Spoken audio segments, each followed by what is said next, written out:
May 8, 1945, Berlin. The Nazi capital lay in ruins. Soviet tanks filled the streets. The red hammer and sickle flag flew from the Reichstag building. Hitler was dead. The Third Reich had collapsed after 12 years of terror. Europe was celebrating. Church bells rang across the continent. Soldiers danced in the streets. People cried with relief. The war was over. 6 years of horror had finally ended. But one American general was not celebrating. General George S. Patton stood looking east towards Soviet-occupied territory. His face was hard. His eyes were cold. While politicians in Washington and London praised their Soviet allies, Patton saw something different. He saw the next enemy. He saw the next war, and he was right. Within days of Germany's surrender, meetings were arranged between American and Soviet commanders. The two armies had been advancing from opposite sides of Germany, American forces coming from the west, Soviet forces coming from the east. They met in the middle along the Elbe River. On the surface, these meetings were friendly. Soldiers from both sides hugged, exchanged cigarettes, shared drinks, took photographs together. The official narrative was alliance and friendship. But the reality was different. American officers who met Soviet commanders came away disturbed. The Red Army was not behaving like a liberating force. They were behaving like conquerors. Reports came in from every area the Soviets occupied. Mass looting, systematic rape, summary executions, entire populations displaced, German civilians fleeing west to escape Soviet occupation, refugees telling stories of atrocities that shocked even soldiers who had seen years of war. Patton heard these reports. He saw the evidence, and he became convinced that the Soviet Union was a greater threat than Nazi Germany had ever been. He said so openly. He wrote in his diary that the Russians were barbarians. He told his staff officers that America had defeated the wrong enemy. He argued that the United States should have allied with Germany against Russia. These statements horrified his superiors. They horrified the press. But Patton did not care. He believed he was telling the truth. The formal meeting between American and Soviet commanders was scheduled for mid-May near the city of Linz, Austria. Marshal Fyodor Tolbukhin would represent the Soviet Union. Tolbukhin commanded the Third Ukrainian Front. He was a hero of the Soviet Union, decorated for victories at Stalingrad and the liberation of the Crimea. He had led Soviet forces through Romania, Bulgaria, Yugoslavia, Hungary, and Austria. He was one of Stalin's most trusted commanders. Patton would represent the United States. He commanded Third Army, which had driven across France and Germany faster than any army in history. He was famous. Newspapers called him Old Blood and Guts. Soldiers called him the best combat commander America had. Germans feared him more than any other Allied general. He wore pearl-handled revolvers and spoke like he was always ready for a fight, which he was. The meeting was meant to be ceremonial, a display of Allied unity, proof that Americans and Russians could work together. The Soviets organized it like a state occasion. They wanted to impress Patton. They wanted to show the strength of the Red Army. They arranged a massive military parade, thousands of Soviet soldiers marching in formation, hundreds of tanks rolling past. Artillery pieces, Cossack cavalry units riding horses, Soviet flags everywhere, military bands playing patriotic songs. Patton watched the parade with his staff officers. His face showed nothing, no smile, no frown, just cold observation. He studied the Soviet soldiers, their uniforms, their equipment, their discipline. After the parade ended, one of Patton's aides asked what he thought. Patton's answer was blunt. He called the Soviet soldiers the shabbiest bunch he had ever seen. He criticized their uniforms, their lack of proper military bearing, their crude equipment. He said they looked more like a mob than an army, but he also said something else. He said they were tough, dangerous. He told his officers that the Soviet army could be beaten, but only if America acted now. If America waited, the Soviets would grow stronger. They would spread across Europe, and stopping them would cost millions of lives.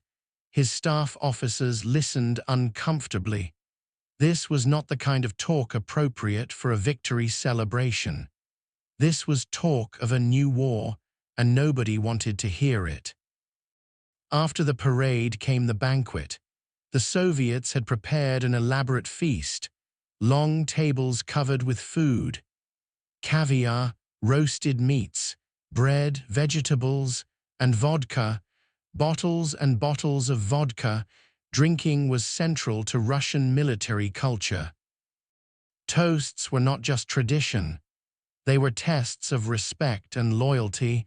You toasted Stalin, you toasted Roosevelt, you toasted victory, you toasted fallen comrades, and with every toast you drank.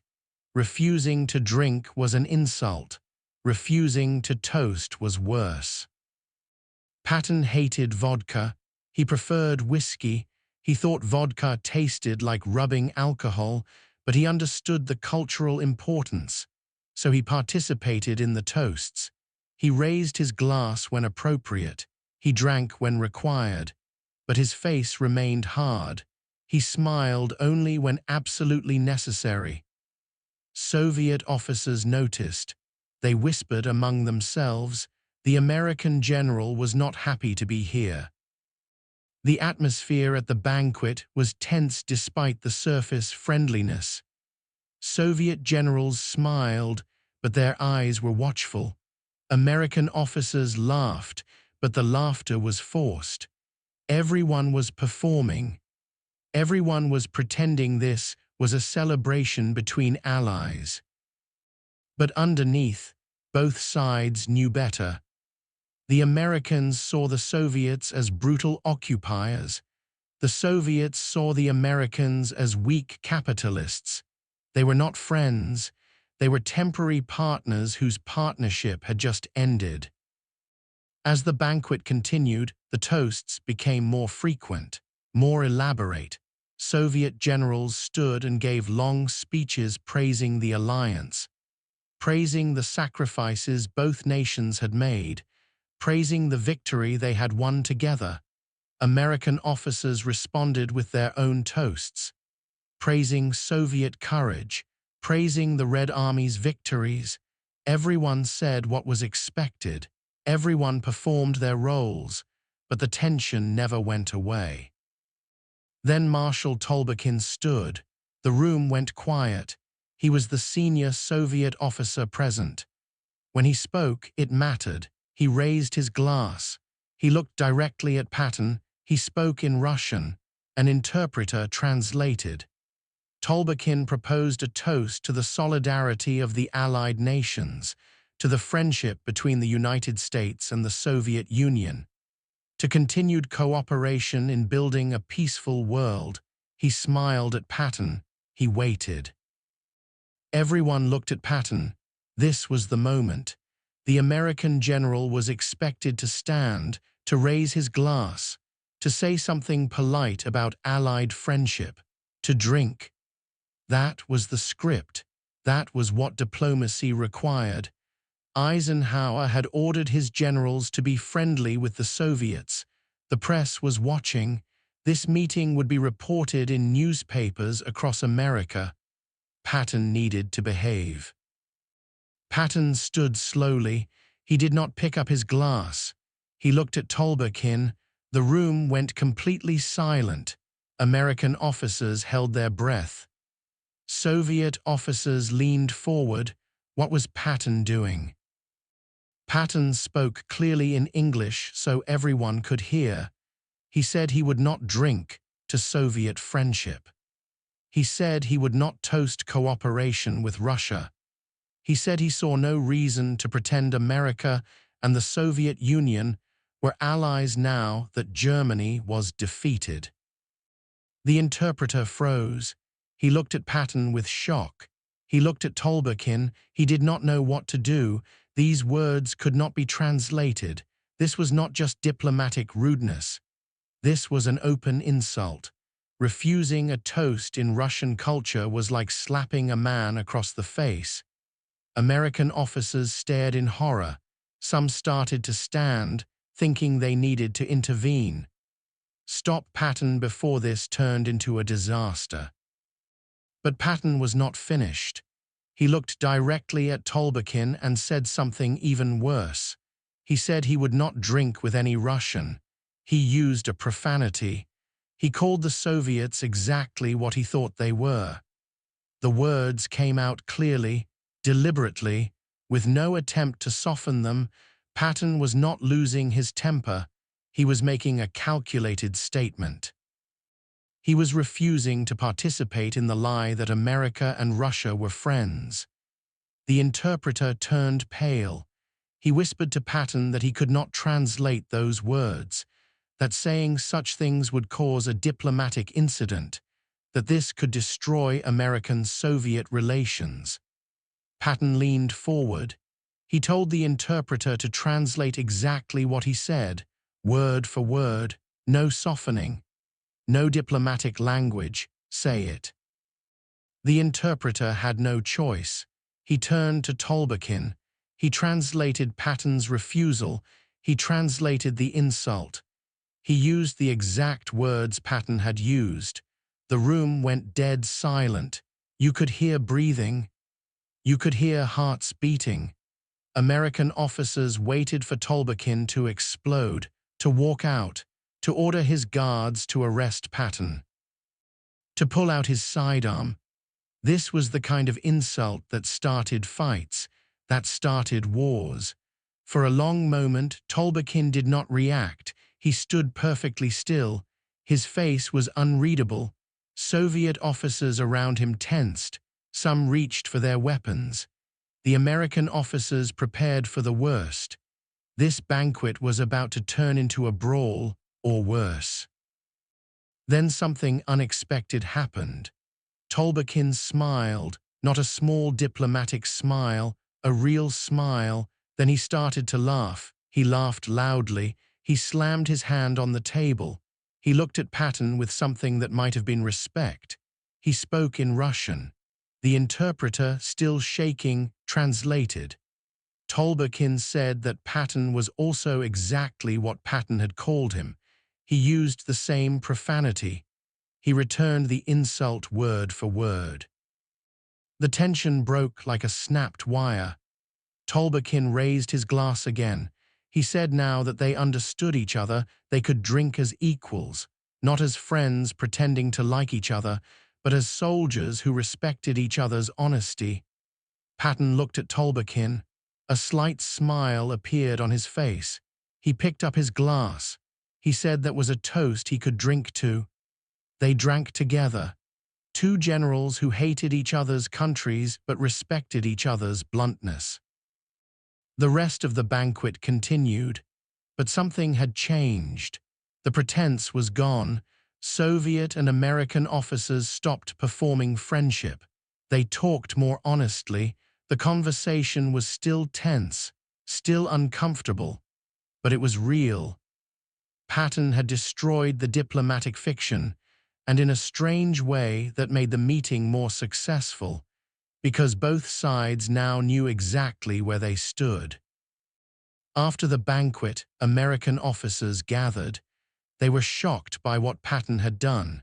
Some thought he had been brilliant, cutting through diplomatic nonsense to establish real communication. Others thought he had been reckless, risking an international incident for no reason. All of them agreed that only Patton could have done it and survived. Any other general would have been court-martialed. Patton's superiors had a different reaction. When Eisenhower heard about the incident, he was furious. He called Patton and demanded to know what he had been thinking. Patton's answer was simple.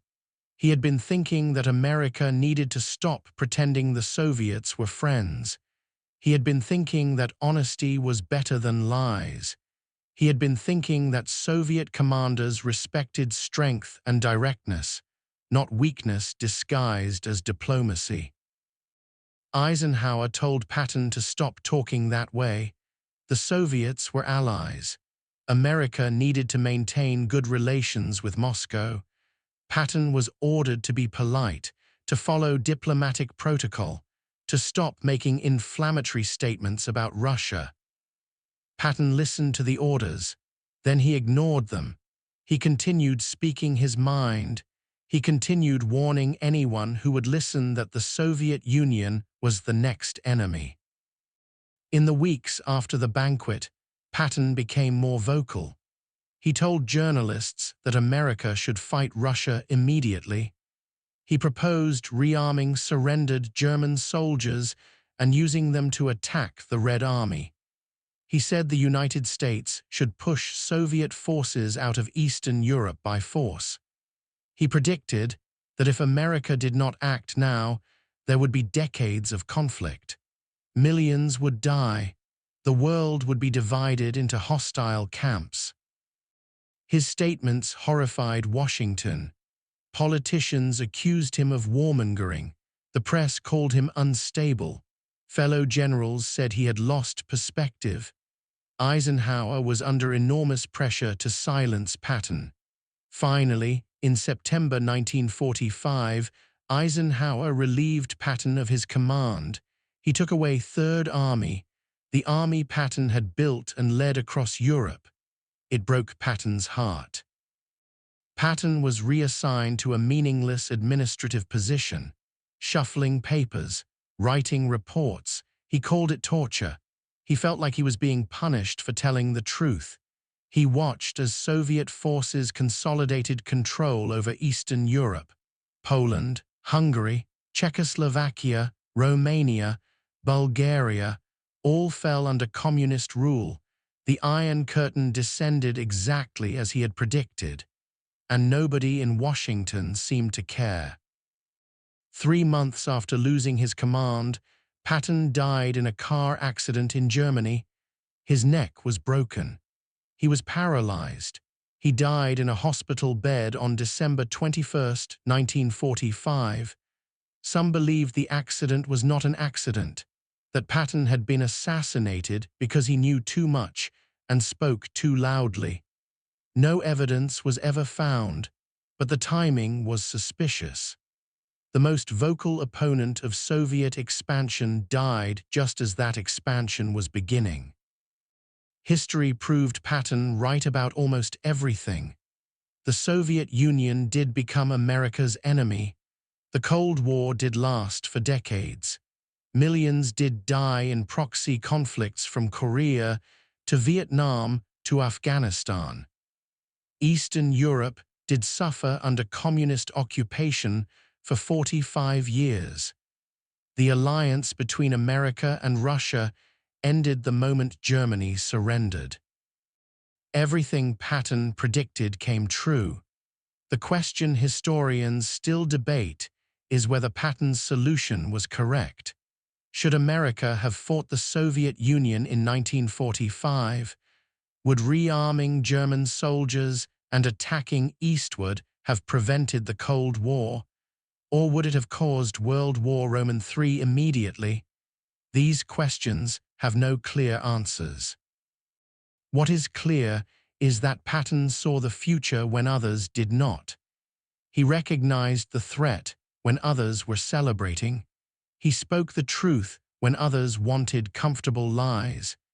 The toast incident became legendary among soldiers who served in Europe. Stories spread about the American general who insulted a Soviet marshal to his face and lived. about the moment of brutal honesty that cut through diplomatic pretense, about two warriors who hated each other's ideologies but respected each other's directness. The story was told and retold, details changed with each telling, but the core remained the same. Patton refused to pretend, and in that refusal, he revealed the truth everyone was trying to ignore. Years later, veterans who attended the banquet were interviewed. Some remembered the incident differently.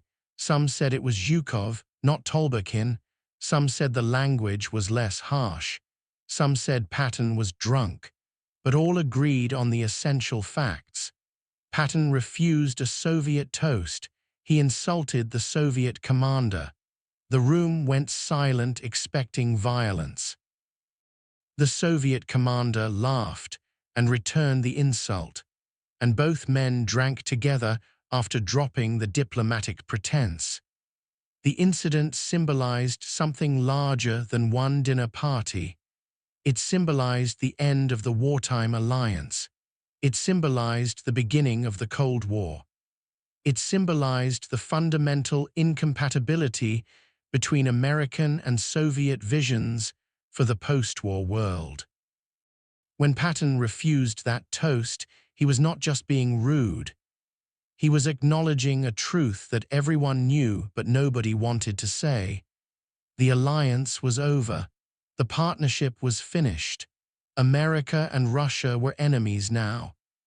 In May 1945, at a banquet meant to celebrate victory and friendship, George S. Patton stood up and told the truth. He refused to toast Soviet-American cooperation because he believed no such cooperation would exist. He insulted his Soviet counterpart because he believed honesty was better than diplomatic lies. He risked his career and possibly his life to make a point. That point was simple. The war against Germany was over, but the next war had already begun.